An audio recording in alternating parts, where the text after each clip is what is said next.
بہترین امتی کہلانے کے مستحق ہیں۔ ہمارے مدارس کے فضلہ جو علوم شریعت سے بھرپور واقفیت رکھنے کے ساتھ ساتھ اظہار معافی ضمیر کی صلاحیت بھی رکھتے ہیں، انہیں اس ذمہ داری کا بطور حسن محسوس کرنی چاہیے، اور جس طرح قرآن کریم میں فرمایا گیا ادعو الی سبیل ربک بالحکمہ والموعظۃ الحسنہ وجادلہم باللتی ہی احسن، لوگوں کو اپنے رب کی طرف بلاؤ پکی تدبیر اور اچھی نصیحت سے، اور ان سے اس طریقے پر بحث کرو جو سب سے بہتر ہو۔ اس آیت کریمہ میں اللہ رب العزت نے تبلیغ کے اصول و ضوابط پر روشنی ڈالی ہے۔ ایک مبلغ کے لیے تبلیغ کرتے وقت کون سی زبان استعمال کرنی چاہیے، اس حکمت میں جس کا ذکر آیت کریمہ میں رب تعالیٰ نے فرمایا ہے بہت ساری باتیں پنہاں ہیں۔ دوسری بات جس کی طرف رب تعالیٰ نے اشارہ کیا ہے وہ نصیحت ہے، وہ بھی حسین اور پرکشش پیرائے بیان میں۔ پھر ہمیں یہ بات بھی بتایا گیا ہے کہ اگر ہم کسی سے مباحثہ کریں تو ہمیں شائستہ انداز میں گفتگو کرنا چاہیے، کوئی غصہ یا ناراضگی نہیں دکھانی چاہیے، بلکہ ان کے ساتھ خفگی یا دشمنی کا ذرہ بھر احساس دلائے بغیر اچھے الفاظ سے دلیل پیش کرنی چاہیے۔ بول چال کا اسلوب صرف دعوت و تبلیغ کے لیے نہیں بلکہ روزمرہ کی گفتگو میں بھی یہی ہونا چاہیے۔ کون سی بات کہاں کیسے کہی جاتی ہے، کون سی بات کہاں کیسے کہی جاتی ہے، یہ سلیقہ ہو تو ہر بات سنی جاتی ہے۔ ہم آج دیکھ رہے ہیں کہ یورپین اور افریقی ممالک میں مذہب کے اعتبار سے کس قدر بے چینی پائی جا رہی ہے۔ ہر انسان ایک ایسے مذہب کی تلاش میں ہے جہاں سکون ہی سکون ہو۔ ایسے بہت سے لوگ ہیں جو اپنے آپ کو صرف اس لیے عیسائی کہتے ہیں کہ ان کے آبا و اجداد عیسائی تھے۔ اسی طرح ایسے بھی جو اپنا مذہب بدھ مت بتاتے ہیں کہ ان کے باپ دادا بدھ مذہب مت کے پیروکار تھے۔ یہ ایسے لوگ ہوتے ہیں جو نہیں جانتے کہ دین صحیح معنوں میں کیا ہوتا ہے۔ اس لیے ہر انسان ایک ایسے مذہب کی تلاش میں ہے جہاں اسے انسانی زندگی کا سکون مل سکے۔ اسلام کے علاوہ دوسرے مذاہب کے لوگ جس طرح اپنے مذہب کی تبلیغ میں سرگرم عمل ہیں، ان کے 10واں حصہ بھی سرگرمی ہمارے یہاں نہیں ہے، جبکہ ہم سبھی جانتے ہیں کہ انسانیت کو ابدی سکون صرف اسلام ہی دے سکتا ہے، کیونکہ مذہب اسلام کا تمام تر انحصار مادیت پرستی پر نہیں بلکہ روحانیت پر ہے۔ جنہوں نے اسلام اس فلسفے کو سمجھا انہیں اسلام سے قریب آنے میں دیر نہیں لگی۔ دنیا بھی اچھے سچے مذہب کی متلاشی ہے، مگر افسوس ہم میں صلاحیت نہیں کہ ہم ان کے بیچ جا کر ان کی زبان میں ان کو دعوت دین کی دعوت دے سکیں۔ اور اس کی وجہ شاید یہ ہے کہ اکثر مدارس میں انتظامیہ کا بے علم و بے عمل ہونے کے علاوہ مدارس کے بنیادی مقاصد سے دور ہونا۔ دوسری وجہ دعوت و تبلیغ کے مرکزی مقصد کو نصاب تعلیم میں کوئی جگہ نہ دینا۔ تیسری وجہ سیرت و تاریخ اور تصوف پر کتابیں داخل نصاب نہ ہونا۔ چوتھی وجہ قرآن کریم کا بے استیعاب اور احادیث مبارکہ کا گہرا مطالعہ نہ ہونا۔ پانچویں وجہ مدارس کے نظام کار میں تربیت کا کوئی اہتمام نہ ہونا، جبکہ سیکھنے کا عمل آدھا تعلیم اور آدھا تربیت سے پورا ہوتا ہے۔ چھٹی وجہ اساتذہ مدارس میں دعوت فکر و کردار کا حامل نہ ہونا جو اپنے شاگردوں کے لیے نمونے عمل بن سکیں۔ ساتویں وجہ اخلاص للہیت، دینی حمیت و غیرت اور احساس مسئولیت کی کمی۔ آٹھویں وجہ مادی ضروریات اور خواہشات کا بڑھتا رجحان۔ اگر اتنی بات مسلم ہے تو یہ بات بھی ضروری ہے کہ آج کے تقاضے کے پیش نظر دعوت دین لوگوں تک پہنچانے کے لیے ہمیں کن باتوں پر دھیان دینا ضروری ہے۔ اس تعلق سے مبلغ اسلام جن کے متعلق ملتا ہے تقریباً 85,000 لوگوں کو انہوں نے اسلام کی دعوت دی اور انہیں مسلمان بنایا۔ مولانا عبدالعلیم میرٹھی رحمۃ اللہ علیہ فرماتے ہیں کہ دعوت اللہ کے داعی کے لیے پہلی ضروری بات یہ ہے کہ اسے اللہ تعالیٰ کی ذات میں غیر متزلزل یقین اور بھروسہ ہو، اور دوسری بات یہ ہے کہ اسے خود بھی اعمال صالحہ کرنے چاہیے، کیونکہ صرف زبانی الفاظ سے تبلیغ کی کوئی اہمیت نہیں۔ لہٰذا جس کام کی ہمیں تبلیغ کرنی ہے اس پر خود عمل بھی کریں۔ اگر ہم خود نیک اعمال کرتے ہیں تو پھر ہم ان کی دوسروں کو تبلیغ کر سکتے ہیں، اور اگر ہم اپنے آپ کو دوسروں کے سامنے بطور نمونہ نہیں رکھ سکتے تو ہم ان سے توقع نہیں کر سکتے ہیں کہ ان باتوں کو مانیں گے جو ہم ان سے کہہ رہے ہیں۔ ان کردار کا حامل ہو کر اگر ہم غیر مسلموں کے درمیان اسلام کی دعوت دیں تو ضرور ہماری باتوں کا اسی طرح اثر ہوگا جس طرح صوفیہ کرام، مشائخ کرام، علماء ربانین نے دعوت اسلام دے کر بندگان حق کی بھاری جمعیت کو گمراہی سے بچا لیا تھا۔ آج وہ تاریخ دہرائی جا سکتی ہے بشرطے کہ علماء اپنی داعیانہ ذمہ داریوں کا بھرپور نہ صرف احسار کریں بلکہ اسے بخوبی انجام دیں۔ آج بھی جو براہیم سائمہ پیدا آگ کر سکتی ہے اندازے گلستان پیدا۔ دینی مدارس کے ذریعے ایسے افراد تیار کرنے کی ضرورت ہے جو غیروں کو اسلام کی طرف راغب کرنے میں مؤثر بہتر کردار ادا کر سکیں، اور ایسے افراد تیار کرنے کے لیے دینی مدارس کے ذمہ داران بطور خاص اساتذہ کرام دعوت و تبلیغ کے لیے طلباء کو تیار کرتے وقت درج ذیل امور کا لحاظ رکھنا بے حد ضروری ہے۔ آپ حضرات غور سنیں۔ نمبر 1، اسلامی عقائد و مسائل کو نقلی دلائل سے زیادہ عقلی دلائل کی روشنی میں پیش کرنے کی صلاحیت ہو۔ 2، غیروں کی خامیاں معلوم کرنے کے لیے ادیان و مذاہب کا گہرا مطالعہ کیا جائے۔ نمبر 3، مخالفین کے عقائد یا معمولات بھونڈے انداز میں پیش کرنے کے بجائے سنجیدہ اور دلکش انداز میں پیش کیا جائے۔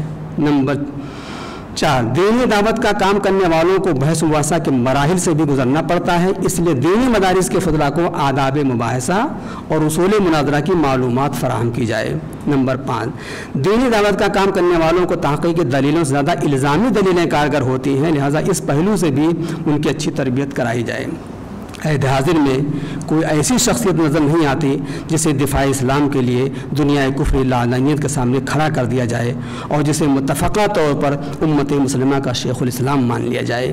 مدارس کی تعداد میں کمی نہیں، مگر نتیجہ حسرت و یاس کے علاوہ کچھ نہیں۔ اس لیے تو ڈاکٹر اقبال نے مدرسہ و خانقاہ کے تعلق سے اپنا کرب بیان کرتے ہوئے لکھا ہے، اٹھا میں مدرسہ و خانقاہ سے نمناک، نہ زندگی نہ محبت نہ معرفت نہ نگاہ۔ اور اس کرب و بے چینی کا اظہار مولانا الطاف حسن حالی نے بھی کیا ہے، اور بڑی حیرت سے نہ صرف اپنے آپ سے بلکہ پوری ملت سے، آپ حضرات سے بھی وہ سوال کرتے ہوئے نظر آتے ہیں، وہ علم و شریعت کے ماہر کدھر ہیں، وہ اخبار دین کے مبصر کدھر ہیں، اصولی کدھر ہیں، مناظر کدھر ہیں، محدث کدھر ہیں، مفسر کدھر ہیں، وہ مجلس جو کل سر بسر تھی چراغ اب کہیں ٹمٹماتا نہیں وہاں، مدارس و تعلیم دی کے کہاں ہیں، مراحل و علم و یقین کے کہاں ہیں، وہ ارکان شرع مبی کے کہاں ہیں، وہ وارث رسول امی کے کہاں ہیں، رہا کوئی امت کا ملجا نہ ماوا، نہ قاضی نہ صوفی نہ مفتی نہ ملا، یہی ٹھہرے اسلام کے رہنما اب، لقب ان کا ہے وارث انبیاء۔ دینی مدارس اور طلباء دین کی تعلیم حاصل کرنے کے بعد فارغ ہو کر نکلتے ہیں، ان کی حالت کس طرح ہوتی ہے، مولانا الطاف حسن حالی نے اس کا بھی رونا رویا ہے۔ وہ فرماتے ہیں، نہ سرکار میں کام پانے کے قابل۔ آج ہمارے جو فضلاء مدارس ہیں، جو نکلتے ہیں مدرسوں سے، ان کا حال کیا ہوتا ہے؟ وہ فرماتے ہیں کہ نہ سرکار میں کام پانے کے قابل، نہ دربار میں لب ہلانے کے قابل، نہ جنگل میں ریوڑ چلانے کے قابل، نہ بازار میں بوجھ اٹھانے کے قابل، اس لیے کہ فاضل ہو گئے ہیں، سر پہ ٹوپی ہے، بے شرمی ہے یہ سب۔ نہ بازار میں بوجھ اٹھانے کے قابل، نہ پڑھتے تو 100 طرح کھاتے کما کر، وہ کھوئے گئے اور تعلیم پا کر۔ جو پوچھو کہ حضرت نے جو کچھ پڑھا ہے، مراد آپ کی اس کے پڑھنے سے کیا ہے؟ مفاد اس میں دنیا کا یا دین کا ہے، نتیجہ کوئی یا کہ اس کے سوا ہے، تو مجذوب کی طرح سب کچھ کہیں گے، جواب اس کا لیکن نہ کچھ دے سکیں گے۔ حضرات، اس وقت مدارس کا حال یہ ہے جیسا کہ سطور بالا میں ذکر ہوا، اور دوسری طرف لادینیت اور سیکولر قوتوں کا قبضہ بڑھتا جا رہا ہے۔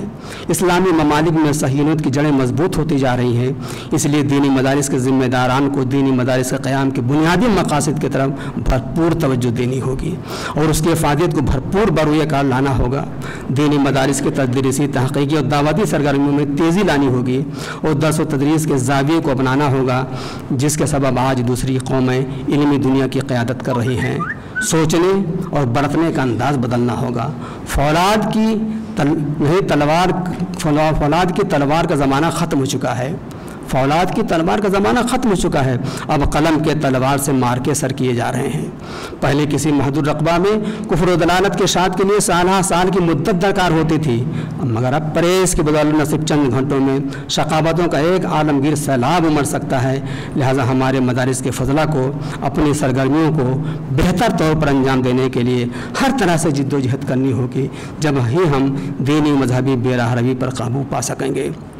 دینی مدارس کا اساتذہ وہ ذمہ داران جو یہاں موجود ہیں اور جن کے کندھوں پر ملت کی فلاح و بقا کا انحصار ہے، ان سے میں صرف اتنا عرض کروں گا کہ تو انقلاب کی آمد کا انتظار نہ کر، تو انقلاب کی آمد کا انتظار نہ کر، جو ہو سکے تو خود انقلاب پیدا کر۔ آخر میں ہم اپنی سما خراشی ہی پر روکتے ہوئے اس شعر سے کے ذریعہ اگلی ملاقات تک کے لیے آپ سے رخصت کی اجازت چاہتے ہیں کہ حال گل دل احوال غم شرح تمنا عرض شوق، حال دل احوال غم شرح تمنا عرض شوق، بے خودی میں کہہ گئے افسانہ در افسانہ ہم۔ شکریہ، بہت بہت شکریہ۔